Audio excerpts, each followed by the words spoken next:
బాన్స్వాడ నుంచి కొడుకుకి seat try చేసినటువంటి పోచారం శ్రీనివాసరెడ్డి ఇవన్నీ కూడా అక్కడ దీనికి సంబంధించిన పూర్తి సమాచారం మా ప్రతినిధి నవీన్ అందిస్తారు. నవీన్ చెప్పండి.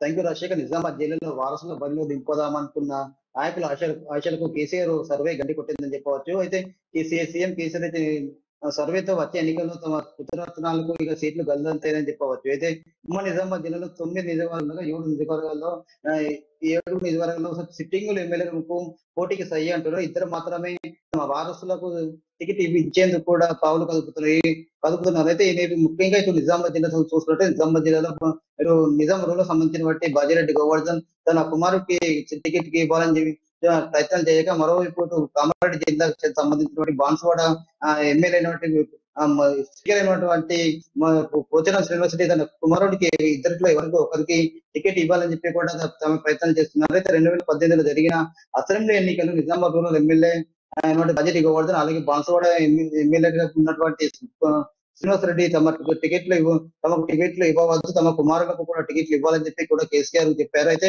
అప్పుడే కేసీఆర్ వారిద్దరి విన్నపాలను కూడా తిరస్కరించారు. దీంతో గత్యంతరం లేని పరిస్థితుల్లో కూడా వీరిద్దరు ఎమ్మెల్యేగా పోటీ చేశారు, గెలిచారు. అయితే మళ్ళీ ఎన్నికలు రాబోతున్నాయి. 5 సంవత్సరాల తర్వాత మళ్ళీ ఎన్నికలు వస్తున్న తరుణంలో మళ్ళీ తమకు బదులు తమ పుత్ర రత్నాలకు కూడా టికెట్లు ఇవ్వాలని చెప్పి కూడా సీఎం కేసీఆర్ కు వీళ్ళు విన్నవించారు. అయితే సీఎం కేసీఆర్ ఒక సర్వే నిర్వహించారు. సర్వే ఆధారంగా కూడా ఉమ్మడి నిజామాబాద్ జిల్లాలో చాలా ప్రాంతాల్లో కూడా ఎమ్మెల్యేలు కూడా వీకట్లు కూడా కనిపిస్తుంది. ఇప్పుడున్న పరిస్థితుల్లో ఖచ్చితంగా వీరికి టికెట్లు ఇస్తే మాత్రం ఖచ్చితంగా తమకు ఆ సీట్లు కూడా గల్లంత అయిపోతే ఇక్కడ ఓడిపోతాము, ప్రతిపక్ష నాయకులు కూడా గెలిచే ఆస్కారం ఉంది. ఈ నేపథ్యంలో కూడా వీరిద్దరికి కూడా వీరిద్దరు నిలబడాలి, వీరిద్దరు వారులకు మొత్తం టికెట్ ఇచ్చే ప్రసక్తి లేదని చెప్పి కూడా చెప్తున్న పరిస్థితి మాత్రం కనిపిస్తుంది. అయితే ముఖ్యంగా ఇక్కడ చూసుకుంటే నిజామాబాద్ జిల్లా సీనియర్ ఎమ్మెల్యే బాజిరెడ్డి గోవర్ధన్ ఒక మంచి పేరు ఉంది. ఇప్పటి వరకు 6 సార్లు పోటీ చేయగా 4 సార్లు ఎమ్మెల్యేగా గెలిచారు. అయితే బీఆర్ఎస్ లో 2014 ఎన్నికల సందర్భంగా ఆయనకు మంత్రి పదవి దక్కుతానికి అందరి దక్షిలా మారింది. అయితే గతంలో నక్సలైట్ దాడిలో గాయపడ్డారు, రోడ్డు ప్రమాదంలో గాయపడ్డారు. అప్పటి నుంచి అతనికి బాజిరెడ్డి గోవర్ధన్ అనారోగ్య సమస్యలు ఉన్నాయి. ఇప్పుడు ఈ పరిస్థితుల్లో ఇప్పుడు తను పోటీ చేయలేదు. తమ వారసుడికి అయినటువంటి జగన్ కు టికెట్ ఇవ్వాలని చెప్పి కూడా సీఎం కేసీఆర్ కు విన్నవించారు. అయినప్పటికీ రాష్ట్రంలో ఎవరికి టికెట్లు సీఎం కేసీఆర్ కూడా సర్వే ఇచ్చారు. సర్వేలో కూడా బాజిరెడ్డి తను నిలబడితే తప్ప అతని కుమారుడు నిలబడితే మాత్రం ఖచ్చితంగా ఆ సీటు గల్లంత అవుతుంది అనే కూడా లేదు. ఖచ్చితంగా ఈసారి ఎన్నికల్లో సిట్టింగ్ అయినటువంటి టికెట్ ఇస్తామని చెప్పి కూడా సీఎం కేసీఆర్ చెప్పడం జరిగింది. అయితే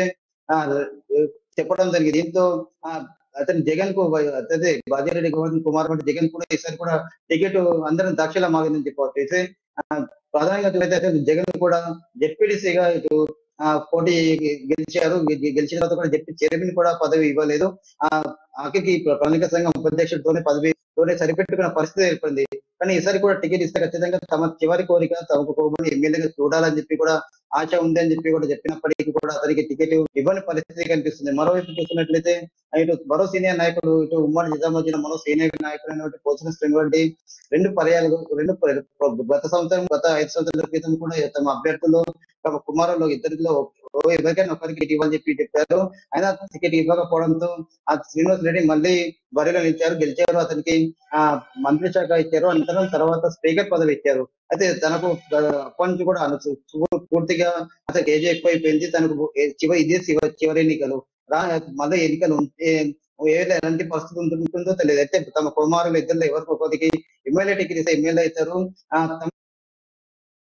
రైట్ నవీన్, ఒకటి మీరు చెప్తున్నట్టు కూడా చివరి ఎన్నికలుగా పోచారానికి మనం చెప్పుకోవచ్చు. అలాగే కేసీఆర్ సారథ్యంలో వచ్చే ఎన్నికలు ఎలా ఉంటాయి, అప్పటికి పరిస్థితులు ఎలా ఉంటాయి. కానీ ఇప్పటితో వీళ్ళు ఏమంటారంటే దీపం కానీ ఇల్లు చక్కబెట్టుకునే క్రమంలోనే వీరు ఒక ఫామ్లో ఉండేటప్పుడే వారసులు కూడా రాజకీయాల్లోకి దింపి వారిని కూడా ఎమ్మెల్యే స్థానంలో చూస్తే తర్వాత వారికి ఒక నిశ్చంతగా ఉండొచ్చు అనే ఆలోచనతో ఇప్పటి నుంచే అలాంటి ప్రయత్నాలు చేస్తున్నారని కూడా అనుకోవచ్చు. అంటే మొత్తానికి కేసీఆర్ దగ్గర కూడా అలాంటి విన్నపాలతోనే వారు వెళ్ళుంటారు. మొత్తానికి వారి కొడుకులు చేస్తున్నటువంటి కార్యక్రమాలు అంటే ప్రజల్లోకి వెళ్ళే విధానం కానీ లేకపోతే జనాకర్షణ కానీ వారికి అలాంటి ఆ చతురత ఉందా లేదు ఇవన్నీ కూడా చూసి కేసీఆర్ సీట్ ఇచ్చే అవకాశం ఉంది కదా. ఆ నేపథ్యంలో కూడా ఇప్పుడు మనకి సీటు రాలేదు అనేటువంటి ఒక వార్తలు వస్తున్నాయి అనుకోవచ్చు అంటారు. ఖచ్చితంగా అనుకోవచ్చు. ఎందుకంటే సీఎం కేసీఆర్ కూడా సర్వే నిర్వహించారు. సర్వేలో పూర్తిగా ఇటు ఇక్కడ సర్వేలు ప్రాధాన్యత అక్కడ ఎమ్మెల్యేకు ఇక్కడ ఎలాంటి బలం ఉంది, ఇక్కడ ప్రజలు ఏమనుకుంటున్నారు, అతను నిలబడితే ఎన్ని సీట్లు వస్తాయి కూడా పూర్తిగా సర్వే నిర్మించారు. సర్వే ఆధారంగా కూడా అయితే తన వారసులకు టికెట్ ఇస్తే మొత్తం పూర్తిగా గల్లంత అవుతాయి, టికెట్ కూడా కోల్పోయే పరిస్థితి ఉందని చెప్పి కూడా ఆ టికెట్ ఇస్తే ప్రసక్తి లేదని చెప్పి కేసీఆర్ చెప్తున్న పరిస్థితి కనిపిస్తుంది. అయితే ఇక్కడ ఇద్దరు బడ్జెట్ కావచ్చు, ఇటు ఎమ్మెల్యే మరోవైపు పోచారం శ్రీనివాసరెడ్డి కావచ్చు, ఒకరికి అనారోగ్య సమస్యలు ఉన్నాయి, మరొకరికి ఏజే భారీ అయింది కనుక ఖచ్చితంగా ఇవే చివరి ఎన్నికల్లో తమ కళ్ళ ముందే తమ వారసుని ఎమ్మెల్యేగా చూడాలనుకుంటున్నాము.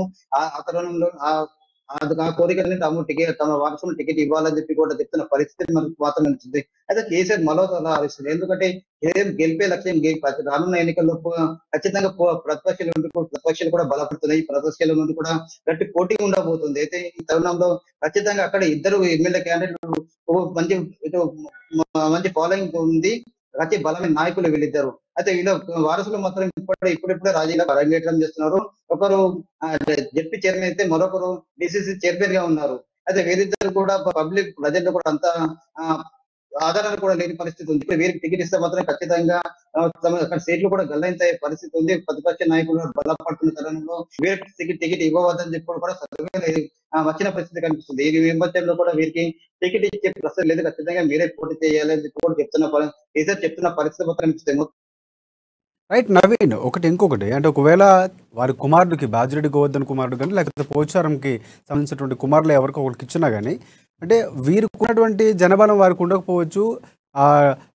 ఏదైతే నేతల మధ్య లేకపోతే కార్యకర్తల మధ్య కొన్ని వైషమ్యాలు వచ్చే అవకాశం ఉంటుంది. ఎందుకంటే ఒక నాయకత్వాన్ని కోరుకునేటప్పుడు ఆ ప్లేస్లో ఇంకొకరు వచ్చేటప్పటికి తర్వాత ఎవరైతే ఉంటారో సీనియారిటీ వారి వెనకాతలు నమ్ముకునే పార్టీని తిరిగి వారికి సీట్ ఇవ్వకుండా వారి కుమారులకు ఇవ్వడం కొంత ఇది కూడా పార్టీలో ధైర్యం కలిగించే అవకాశం ఉంటుంది. ఇది కూడా కేసీఆర్ ఆలోచించారనుకోవచ్చా? ఖచ్చితంగా అనుకోవచ్చు. ఎందుకంటే ఇప్పుడు సుదీర్ఘంగా ఇటు బాజిరెడ్డి గోవర్ధన్ కాంగ్రెస్ పార్టీలో సుదీర్ఘంగా ఎమ్మెల్యే పదవి అనిపించారు. అతను కొన్ని పరిణామ నేపథ్యంలో కూడా బీఆర్ఎస్ పార్టీని జాయిన్ అయ్యారు. అలాగే పోచారం శ్రీనివాసరెడ్డి టీడీపీలో ఉన్నాడు, టీడీపీలో కూడా మంత్రి పదవి అనుభవించారు. అనంతరం ఇటు బీఆర్ఎస్ పార్టీలో జాయిన్ అయ్యారు, ఇక్కడ కూడా మంత్రి పదవి అనిపిస్తున్నారు. ఈ తరుణంలో కూడా కింది స్థాయి నాయకులు కూడా ఎదుగుతున్న పరిస్థితి కనిపిస్తుంది. ఇప్పుడు లాస్ట్ అయితే పోచారం శ్రీనివాసరెడ్డి ఇటు బాజిరెడ్డి గోవర్ధన్ కావచ్చు, వీరు తక్కువ తరుణంలో సెకండ్ క్యాడర్ ఎవరికి ఒకరు టికెట్ ఆశించే పరిస్థితి కనిపిస్తుంది. ఈ నేపథ్యంలో కూడా వీళ్ళ కాకుండా వీళ్ళకు వరుసలకు టికెట్ ఇస్తే మాత్రం ఖచ్చితంగా అక్కడ వర్గ పోరుకు మాత్రం ఏర్పడే పరిస్థితి ఉంది. ఎందుకంటే చాలా మంది కూడా ఆశావాళ్ళు తాము ఎమ్మెల్యే కావాలి, తాము కూడా ఉన్నత పదవి అనుభవించాలి కూడా ఎంతో మంది కూడా ఆశగా ఎదురు పరిస్థితి కనిపిస్తుంది. అయితే ఇప్పుడు పోచారం శ్రీనివాసరెడ్డి కావచ్చు, ఇటు బాజిరెడ్డి గోవర్ధన్ కావచ్చు, వీళ్ళకి ఉన్నంత కూడా వీళ్ళకి ఇచ్చేంత ఫాలోయింగ్ కావచ్చు, వీళ్ళకు వారసులకు ఇబ్బంది పరిస్థితి కనిపిస్తుంది. ఎందుకంటే ఖచ్చితంగా తాము ఇక్కడ వాళ్ళ కాకుంటే మొత్తం తప్పు కాకుండా మాకు టికెట్ ఇవ్వాలని చెప్పి కూడా చాలా మంది కూడా సీఎం కేసీఆర్ కూడా విన్నవించే పరిస్థితి మాత్రం కనిపిస్తుంది. ఈ నేపథ్యంలో కూడా పూర్తిగా పార్టీలో కూడా ఆ చీలికలు మాత్రం ఎదుర్కొనే పరిస్థితి ఉంది. ఈ నేపథ్యంలో కూడా సీఎం కేసీఆర్ కూడా వీళ్ళకి టికెట్ ఇచ్చేందుకు కూడా నిర్ణయం తీసుకున్నారని చెప్పవచ్చు.